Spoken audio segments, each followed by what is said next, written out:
I want to revisit the movie Asteroid City and say that I actually disagree with Alan, who said the movie was boring. I disagree. If you're a Wes Anderson fan, as am I, The Life Aquatic, I think, is a beautiful film. There is a sort of quirky sameness to his movies, but I kind of like that. In a way, it's like independent film or art film comfort food for me.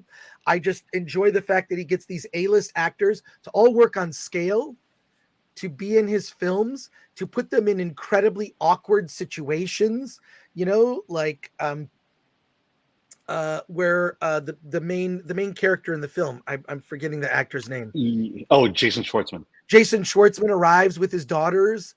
Their mother has passed away, and they basically bury the mother's ashes. It's sad.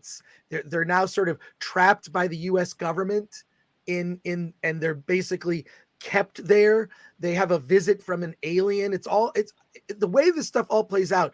Even if you think like this scene is kind of boring, there's another scene happening. The fact that it's kind of meta in the sense that it's a play, there's a play happening congruent with the events that are in color. And the way that they did the color, I really love, because it reminds me of old home movies where they're basically the black kind of old home movies desaturate. And by desaturate, meaning the black goes away and then the color is enhanced, so to speak. So I really love that aspect. The other thing is, and this was pointed out by Andre from Midnight's Edge, I noticed I didn't get a chance to talk about it because, Alan, you reviewed it before I had seen it. I love the fact that this movie is about the last several years, because there's a final line in the film that is repeated. You can't wake up if you're not asleep. You can't wake up if you're not asleep. You can't wake up if you're not asleep. It's basically about a lockdown from the military and people rebelling against this lockdown. It's very, very, I believe, tapped into the zeitgeist.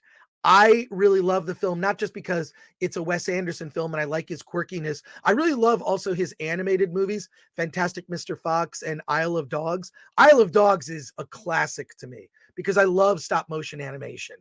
But I would say on this, and look, this is why I like doing the show with Alan. We don't have to agree on everything. Alan's not a Wes Anderson guy. I am a Wes Anderson guy. So I am giving a strong recommendation to Asteroid City. It opens wide this weekend. It was I think in just a few theaters last weekend. Go see. But I feel like you have to give a qualified recommendation. Right? It is definitely not for everybody. It's not. I mean, humor is so subjective. We like certain types of humor. I like silly, kind of over the top slapstick type. This one was just, it's just quirky humor. And it just grates and becomes boring over time. And, I heard what Andre had to say about it. And it's like, wow, I guess maybe that's what he was going for. I just don't think like he effectively got the point across. Because I certainly didn't get it I didn't realize it until Andre talked about it. Okay. And I'm like, I'm not sure that I'm exactly buying into it either. No, it makes sense. It makes sense because of the way that it's a military lockdown. These people have to stay there. They're forced to stay there. They rebel against that. And then it's basically the audience directly looking into camera says, wake up, wake up. Yeah, but that type of military quarantine has been done in movies before. I think that's why I'm not. He may have that may be in actuality what Wes Anderson was going for. The relationship between that and lockdowns, but we've seen this in movies before, and it's not like he did anything out of the ordinary from it. He just brought it at a time that was relevant to the world at this point. Well, but I'll say this.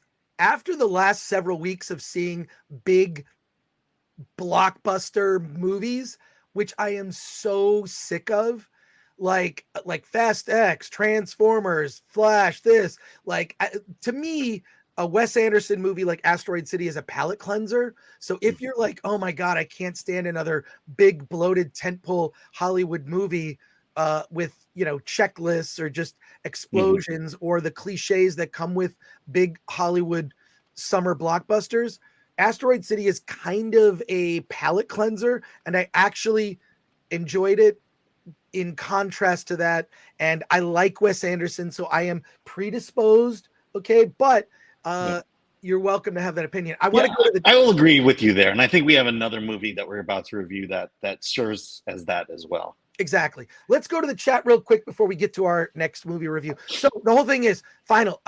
I'll say I recommend it, but if you're a Wes Anderson fan, you'll probably like it.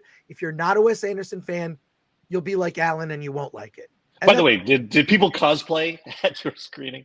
No. Did people cosplay at your screening? Oh, about a third of the audience cosplayed as did Wes Anderson cosplay. Okay, that's really weird. That was weird, believe me. But he has a certain look. If you don't like his style of movie, you're not going to like it no matter how good it is. So again, it's a palate cleanser from all the blockbuster stuff, and there you go. So a recommendation with a caveat from me, and there you are.